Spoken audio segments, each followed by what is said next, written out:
Have you ever watched your whole world burn down through the dim glow of a laptop screen at 2 in the morning?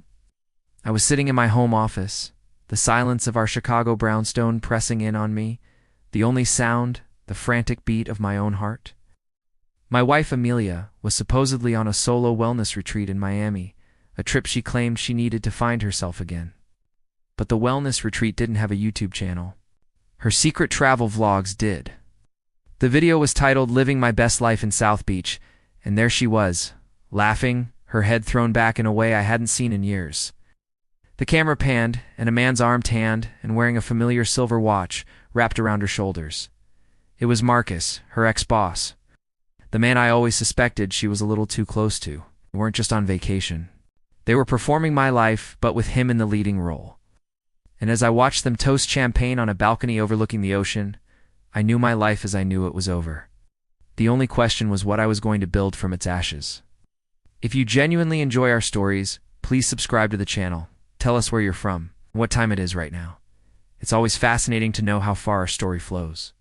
The humiliation was a physical thing, a hot flush that started in my chest and spread through my limbs until I felt paralyzed. For 5 years, I'd given Amelia everything.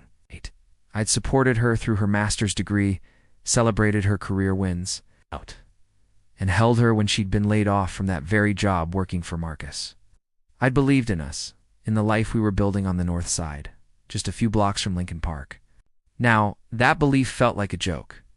Her behavior over the past few months suddenly clicked into place, like a key in a lock. The late nights she claimed were with girlfriends, the way she'd angle her phone away from me, the new expensive lingerie she'd bought, claiming it was to spice things up for us, was never for us. It was for him. The discovery began slowly, a trail of digital breadcrumbs. A credit card charge for a dinner at Gibson S Bar and Steakhouse on Rush Street, a place we had been to in years on, a night she was supposedly at a yoga class. Then came the phone records. Dozens of calls to a number I didn't recognize, often late at night after I'd gone to sleep. When I looked it up, it belonged to Marcus. When I confronted her, my voice shaking with a hurt I couldn't conceal, she became a master of manipulation. "Are you checking up on me? My God, I can't believe you're this insecure," she'd said, her eyes cold, turning my pain into a weapon against me. She made me feel like the villain, like my suspicions were the problem, not her actions. She and Marcus were untouchable in their bubble of deceit, laughing at the loyal husband playing by the rules back home. The breaking point came a week after she returned from Miami. She was humming, unpacking her suitcase, and tossed a small wrapped box onto the bed. "For you," she said, not even looking at me. It was a cheap souvenir keychain, the kind you buy at an airport gift shop.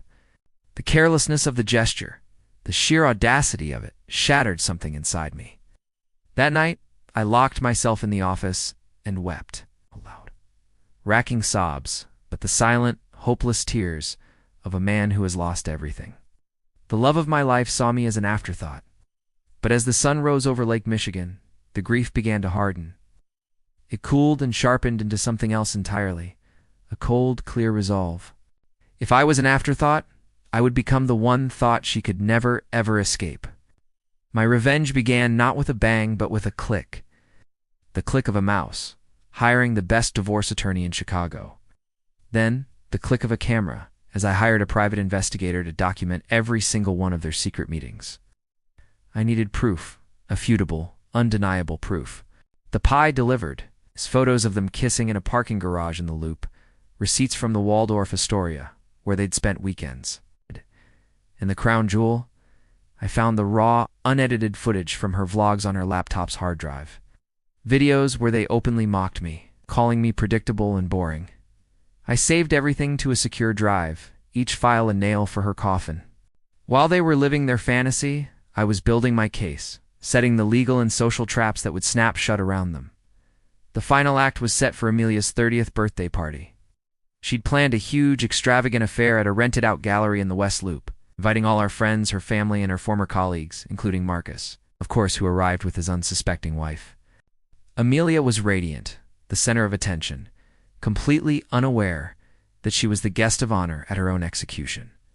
I waited until the toasts, stood up, glass in hand, a loving smile plastered on my face. I spoke of our years together, of my undying love for her, and then I said, Amelia has always been a star. In fact, she's recently started a new career as a travel vlogger. And I'd love to share her debut episode with all of you. Before she could react, the lights dimmed, and the projector she'd rented for a photo slideshow flickered to life. But it wasn't photos of our life together. It was the video. Her Miami wellness retreat. The balcony, the champagne, the kissing, the raw footage of her and Marcus laughing about me. The silence in the room was absolute, broken only by Amelia's horrified gasp and the sound of Marcus's wife letting out a choked sob. The exposure was total. Her friends, her family, everyone saw her for exactly what she was. The party ended in a flurry of shocked exits and whispered condemnations. She was ruined, publicly and completely. The legal trap snapped shut the next day. The divorce papers were filed, citing the mountain of evidence I'd collected. The adultery clause in our prenup was ironclad. She got nothing. I left Chicago a month later. I sold the brownstone, the furniture, everything. I heard through the grapevine that Marcus's wife divorced him, taking him for everything he was worth. Amelia lost her friends, her family's respect, and her financial security all at once. She was left with nothing but the echoes of a life she'd so carelessly destroyed. Sometimes, late at night, I'll see her travel vlog pop up in my recommended videos, the algorithm unaware of the carnage it represents. I never click. I don't need to. Her last video has 3 views, and one of them is mine. The end.